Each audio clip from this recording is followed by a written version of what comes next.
नमस्कार दोस्तों, स्वागत है आप सबका आपके अपने YouTube चैनल एग्ज़ाम टेबलेट में। दोस्तों, इस वीडियो में हम लोग एएनएम और जीएनएम के एंट्रेंस एग्ज़ाम में पूछे गए प्रीवियस ईयर क्वेश्चन पेपर को हम लोग देखेंगे। देखिए, यहाँ पे जो क्वेश्चन पेपर है ये 2021 में पूछा गया था और ये क्वेश्चन जो पूछे गए हैं यहाँ पे जो हम लोग अभी देखेंगे ये झारखंड में पूछे गए थे। झारखंड में एएनएम और जीएनएम का जो एंट्रेंस एग्ज़ाम होता है एएनएम और जीएनएम कोर्स में एडमिशन लेने के लिए, उसमें ये क्वेश्चंस पूछे गए थे। तो देखिए, ये क्वेश्चन 2021 के हैं और यहाँ पे ये जो क्वेश्चंस हैं ये झारखंड में जो बच्चे झारखंड से हैं उनके लिए ये काफ़ी इम्पोर्टेंट हो जाता है और जो अदर स्टेट से हैं उनके लिए भी काफ़ी इम्पोर्टेंट है। वो एज ए प्रैक्टिस सेट इसको देख सकते हैं। तो इसका जो फर्स्ट पार्ट है और जो सेकंड पार्ट है उसका भी वीडियो हमने बना दिया है और इस वीडियो के डिस्क्रिप्शन बॉक्स में उसका लिंक आपको मिल जाएगा। अगर आपने नहीं देखा है तो उसको वहाँ पे जाके देख सकते हैं। यहाँ पे हम लोग 41 नंबर क्वेश्चन से स्टार्ट करेंगे। Identify the following statements as true और फॉल्स। तो निम्नलिखित कथनों की सत्य या असत्य के रूप में पहचान कीजिए। एक में क्या हो गया कि हाइड्रोफिलिक मीन्स वाटर लविंग, मतलब बोल रहा है कि जलरागी का अर्थ जल से स्नेह करने वाला, ये सही है। उसके बाद सेकंड में क्या बोल रहा है कि हाइड्रोफोबिक मीन्स वाटर हेटिंग, तो जल विरागी का अर्थ जल से नफरत करने वाला, ये भी सही है। और उसके बाद थर्ड में क्या बोल रहा है कि coke is obtained by destructive distillation of coal, कोयले के हानिकारक आसवन द्वारा कोल प्राप्त किया जाता है, तो ये भी सही है। तो इसका जो सही जवाब है ये क्वेश्चन नंबर 41 का जो सही जवाब है ये है ऑप्शन नंबर डी, तीनों यहाँ पे सही होगा। उसके बाद जो नेक्स्ट क्वेश्चन है क्वेश्चन नंबर 42, उसको हम लोग देखते हैं। इसमें क्या पूछ रहा है कि potassium ferricyanide is an example for, potassium ferricyanide निम्नलिखित में से किसका उदाहरण है। ऑप्शन ए में हो गया जेल, या फिर ऑप्शन बी में हो गया एसिड यानी अम्ल, या फिर ऑप्शन सी में हो गया बेस यानी क्षार, या फिर ऑप्शन डी में हो गया साल्ट यानी लवण। तो दोस्तों, पोटेशियम जो फेरिसाइनाइड है, जो पोटेशियम फेरिसाइनाइड है वो क्या है, ये एक साल्ट है, एक लवण का एग्जाम्पल है। ठीक है। उसके बाद जो नेक्स्ट क्वेश्चन है चलिए उसको हम लोग देखते हैं। यहाँ पे 43 नंबर question, pure ethanol rectified spirit acts as, बोल रहा है कि शुद्ध एथेनॉल परिशोधित स्पिरिट निम्नलिखित में से किसके रूप में कार्य करता है। ऑप्शन ए में हो गया रिहाइड्रेटिंग एजेंट, या फिर ऑप्शन बी में हो गया कार्बोक्सिलेटिंग एजेंट, या फिर ऑप्शन सी में हो गया डी कार्बोक्सिलेटिंग एजेंट, या फिर ऑप्शन डी में हो गया डिहाइड्रेटिंग एजेंट यानी निर्जलीकरण अभिकर्मक। तो दोस्तों, इसका जो सही जवाब है कि जो शुद्ध एथेनॉल यानी परिशोधित स्पिरिट है वो एक डिहाइड्रेटिंग एजेंट के रूप में काम करता है, निर्जलीकरण अभिकर्मक के रूप में कार्य करता है। ठीक है। उसके बाद जो नेक्स्ट क्वेश्चन है चलिए उसको हम लोग देखते हैं। क्वेश्चन नंबर 44, तो इसमें क्या पूछ रहा है कि soft and pure iron can be made hard and strong by mixing of, तो मृदु और शुद्ध लोहे को निम्नलिखित में से किसके मिश्रण से कठोर और सुदृढ़ बनाया जा सकता है। ऑप्शन ए में हो गया हाइड्रोजन, या फिर ऑप्शन बी में हो गया हीलियम, या फिर ऑप्शन सी में हो गया नाइट्रोजन, या फिर ऑप्शन डी में हो गया कार्बन। तो दोस्तों, इसका जो सही जवाब है ये है कार्बन। देखिए, जो सॉफ्ट और प्योर जो लोहा होता है, मतलब मृदु और जो शुद्ध लोहा होता है, उसमें अगर कार्बन मिला दें तो क्या होगा, वो कठोर हो जाएगा और सुदृढ़ यानी स्ट्रांग हो जाएगा। ठीक है। उसके बाद जो नेक्स्ट क्वेश्चन है क्वेश्चन नंबर 45, इसको हम लोग देखते हैं। इसमें क्या पूछ रहा है कि इफ़ ए सबस्टांस और chemical loses hydrogen during reaction then the substance is said to be, बोल रहा है कि यदि कोई पदार्थ या रसायन अभिक्रिया के दौरान हाइड्रोजन त्याग देता है तो तब उस पदार्थ को कहा जाता है। मतलब देखिए, अगर कोई भी पदार्थ रासायनिक अभिक्रिया के दौरान उसमें हाइड्रोजन त्याग देता है तो उस पदार्थ को क्या कहा जाता है। ऑप्शन ए में हो गया रिड्यूस्ड यानी अपचयित, या फिर ऑप्शन बी में हो गया मेल्टेड यानी गलित, या फिर ऑप्शन सी में हो गया सब्लिमाइज्ड यानी ऊर्ध्वपातित, या फिर ऑप्शन डी में हो गया ऑक्सीडाइज्ड यानी ऑक्सीकृत। तो दोस्तों, इसका जो सही जवाब है ये है ऑक्सीडाइज्ड। ठीक है। उसके बाद जो नेक्स्ट क्वेश्चन है उसको हम लोग देखते हैं। क्वेश्चन नंबर 46, इसमें क्या पूछ रहा है कि विच of the following is not an allotropic form of carbon, निम्नलिखित में से कौन कार्बन का अपर रूप नहीं है? ऑप्शन ए में हो गया ग्रेफाइट, या फिर ऑप्शन बी में हो गया डायमंड, या फिर ऑप्शन सी में हो गया लेड, या फिर ऑप्शन डी में हो गया कोल। तो दोस्तों इसका जो सही जवाब है ये है लेड, यानी सीसा जो है ये कार्बन का अपर रूप नहीं है, एलोट्रोपिक नहीं है। ठीक है, एलोट्रोपिक फॉर्म नहीं है। ठीक है, उसके बाद जो नेक्स्ट क्वेश्चन हम लोग देखेंगे, क्वेश्चन नंबर 47, इसमें क्या पूछ रहा है कि the sun's heat is due to which of the following reactions occurring in the interior of the सन।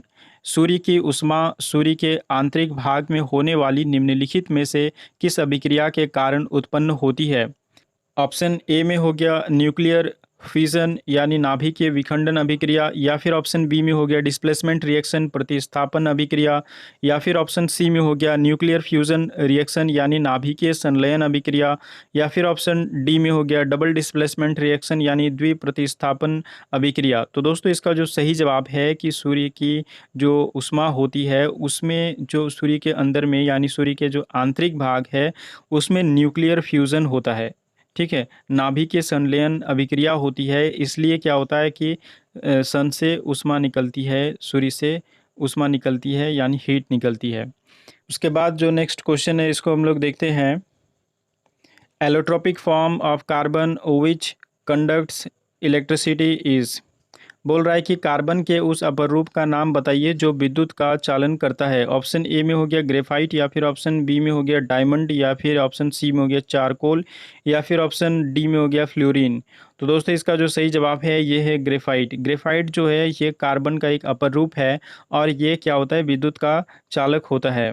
चलिए अब नेक्स्ट जो क्वेश्चन है उसको हम लोग देखते हैं, क्वेश्चन नंबर 49। इसमें क्या पूछ रहा है कि number of carbon atoms in a heptane are. तो बोल रहा है कि एक हेप्टन में कार्बन परमाणुओं की संख्या कितनी होती है, 5, 7 या फिर 6 या फिर 8। दोस्तों एक जो हेप्टन होता है इसमें कार्बन की जो संख्या होती है, कार्बन परमाणुओं की संख्या ये 7 होती है। उसके बाद जो नेक्स्ट क्वेश्चन है इसको हम लोग देखते हैं, क्वेश्चन नंबर 50 में क्या पूछ रहा है कि soap fails to give good lather in. बोल रहा है कि साबुन निम्नलिखित में से किसमें अच्छा झाग नहीं दे पाते हैं। ऑप्शन ए में हो गया डिस्टिल्ड वाटर यानी आशुद्ध जल, या फिर ऑप्शन बी में हो गया हार्ड वाटर यानी कठोर जल, या फिर ऑप्शन सी में हो गया हॉट वाटर यानी गर्म जल, या फिर ऑप्शन डी में हो गया हेवी वाटर यानी भारी जल। तो दोस्तों इसका जो सही जवाब है यह है हार्ड वाटर यानी कठोर जल जो होता है उसमें साबुन अच्छी तरीके से झाग नहीं बना पाता है। उसके बाद जो नेक्स्ट क्वेश्चन है उसको हम लोग देखते हैं, क्वेश्चन नंबर 51। तो क्वेश्चन नंबर 51 में क्या पूछ रहा है कि which among the following is a strong acid. निम्नलिखित में से कौन सा एक प्रबल अम्ल है। ऑप्शन ए में हो गया टार्ट्रिक अम्ल, या फिर ऑप्शन बी में हो गया सिट्रिक एसिड, या फिर ऑप्शन सी में हो गया एसिटिक एसिड, या फिर ऑप्शन डी में हो गया सल्फ्यूरिक एसिड। तो दोस्तों इसका जो सही जवाब है ये है सल्फ्यूरिक एसिड, यानी सल्फ्यूरिक अम्ल जो है ये एक प्रबल अम्ल है, स्ट्रॉन्ग एसिड है। तो 52 नंबर क्वेश्चन में क्या पूछ रहा है कि एन एसिड टर्न्स। बोल रहा है कि अम्ल परिवर्तित कर देता है येलो लिटमस को ब्लू में, या फिर रेड को ब्लू में, या फिर येलो को रेड में, या फिर ब्लू को रेड में। तो दोस्तों अम्ल जो होता है ये नीले लिटमस पेपर को किस में बदल देता है, लाल में बदल देता है। उसके बाद जो नेक्स्ट क्वेश्चन है चलिए हम लोग उसको देखते हैं, क्वेश्चन नंबर यहाँ पे 53। क्या बोल रहा है कि two hydrocarbons differ by CH2 in their structure are referred as. तो दो हाइड्रोकार्बन अपनी संरचनाओं में CH2 द्वारा भिन्न हैं, उन्हें कहा जाता है। ऑप्शन ए में हो गया होमोलोगस सीरीज सजातीय श्रेणी, या फिर ऑप्शन बी में हो गया हेड्रोजेनस मिक्सचर यानी विजातीय मिश्रण, या फिर हेड्रोजेनस सीरीज विजातीय श्रेणी, या फिर होमोलोगस मिक्सचर यानी सजातीय मिश्रण। तो दोस्तों इसका जो सही जवाब है ये है सजातीय श्रेणी यानी होमोलोगस सीरीज कहा जाता है। इसके बाद जो नेक्स्ट क्वेश्चन है क्वेश्चन नंबर 54, इसमें क्या पूछ रहा है कि acid used in the removal of the unreacted silicon oxide during the extraction of amorphous silicon is. तो क्रिस्टलीय सिलिकॉन के निष्कर्षण के दौरान निष्क्रियशील सिलिकॉन ऑक्साइड को हटाने में प्रयुक्त होने वाला अम्ल है। ऑप्शन ए में हो गया हाइड्रोक्लोरिक एसिड, या फिर हाइड्रोफ्लोरिक एसिड, या फिर सल्फ्यूरिक एसिड, या फिर नाइट्रिक एसिड। तो दोस्तों इसका जो सही जवाब है ये है हाइड्रोफ्लोरिक एसिड। हाइड्रोफ्लोरिक एसिड को किस में यूज किया जाता है? जो अक्रिस्टलीय सिलिकॉन होते हैं उसमें जो निष्क्रिय सिलिकॉन ऑक्साइड होते हैं उसको हटाने के लिए हाइड्रोफ्लोरिक अम्ल का इस्तेमाल होता है। उसके बाद जो नेक्स्ट क्वेश्चन है, क्वेश्चन नंबर 55, इसको हम लोग देखते हैं। The smallest amino acid is, सबसे छोटा अमीनो अम्ल है थायरोसिन, या फिर एलेनिन, या फिर फेनाइल एलेनिन, या फिर ग्लाइसिन। तो दोस्तों इसका जो सही जवाब है ये है सबसे छोटा जो एमिनो अम्ल है ये है ग्लाइसिन। उसके बाद जो नेक्स्ट क्वेश्चन है, क्वेश्चन नंबर 56, इसको हम लोग देखते हैं। इसमें क्या पूछ रहा है कि reaction of ethanoic acid with ethanol in presence of acid catalyst results in formation of, बोल रहा है कि एथेनॉल के साथ एथेनोइक अम्ल की अभिक्रिया के परिणाम स्वरूप निम्नलिखित में से किसका निर्माण होता है अम्लीय उत्प्रेरक की उपस्थिति में। ठीक है, तो इसमें क्या बनता है? एस्टर, या फिर इथेन, या फिर इथीन, या फिर मीथेन। तो दोस्तों इसका जो सही जवाब है ये है एस्टर। ठीक है, एस्टर बनता है जब ये जो एथेनॉल जो होता है ये एथेनोइक अम्ल के साथ अभिक्रिया करता है, एक अम्लीय कैटलिस्ट जब उपस्थित होते हैं तो यहाँ पे क्या बनता है? ईस्टर बनता है। उसके बाद जो नेक्स्ट क्वेश्चन है उसको हम लोग देखेंगे, क्वेश्चन नंबर 57। तो इसमें क्या पूछ रहा है कि formula of carboxylic acid functional group is. तो कार्बोक्सिलिक अम्ल के क्रियात्मक समूह का सूत्र है। तो ऑप्शन ए में हो गया OH, या फिर CO, या फिर CHO, या फिर COOH। तो दोस्तों इसका जो सही जवाब है कार्बोक्सिलिक एसिड का जो फंक्शनल ग्रुप है ये क्या है? COOH होता है। उसके बाद जो नेक्स्ट क्वेश्चन है, क्वेश्चन नंबर 58, इसमें क्या पूछ रहा है? बोल रहा है कि identify the following statements as true और फॉल्स। तो सही गलत यहाँ पे बताना है कि boric acid is used as antiseptic in eye lotion.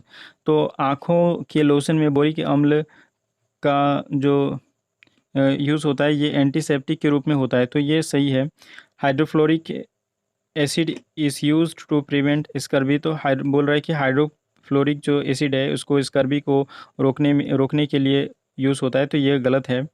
या फिर यहाँ पे 3 नंबर में जो दिया गया है chromic acid is used for cleaning glass एपार्टिस।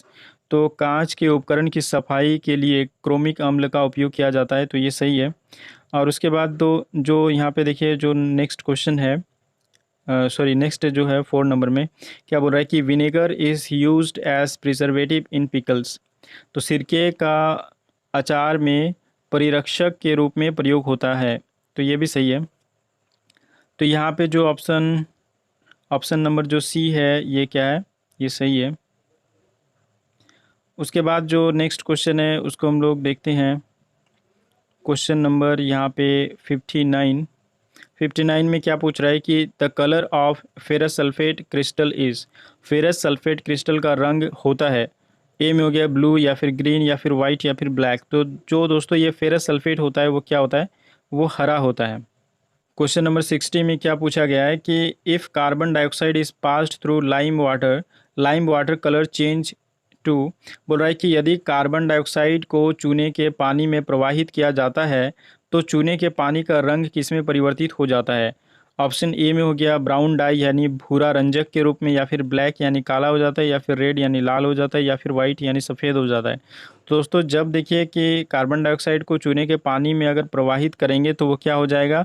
चूने का पानी वाइट हो जाएगा। ठीक है दोस्तों, देखिए इसके बाद जो नेक्स्ट हम लोग जो क्वेश्चन देखेंगे 61 से, तो इसको हम लोग नेक्स्ट पार्ट में देखेंगे वीडियो के। और दोस्तों इसमें जो टोटल यहाँ पे जो क्वेश्चंस पूछे जाते हैं झारखंड के ANM और GNM एंट्रेंस एग्ज़ाम में, यहाँ पे 150 क्वेश्चंस टोटल पूछे जाते हैं। तो सारे क्वेश्चंस हम लोग देखेंगे पार्ट वाइज वीडियोस में। और दोस्तों वीडियो का अंत तक देखने के लिए बहुत बहुत धन्यवाद, और वीडियो को लाइक करें, शेयर करें, और अगर आप हमारे इस चैनल में नए व्यूअर हैं तो हमारे इस चैनल को ज़रूर सब्सक्राइब कर लें और बेल आइकन को भी प्रेस कर लें, ताकि जब भी मैं वीडियो अपलोड करूं तो इसका नोटिफिकेशन आपको मिल पाए।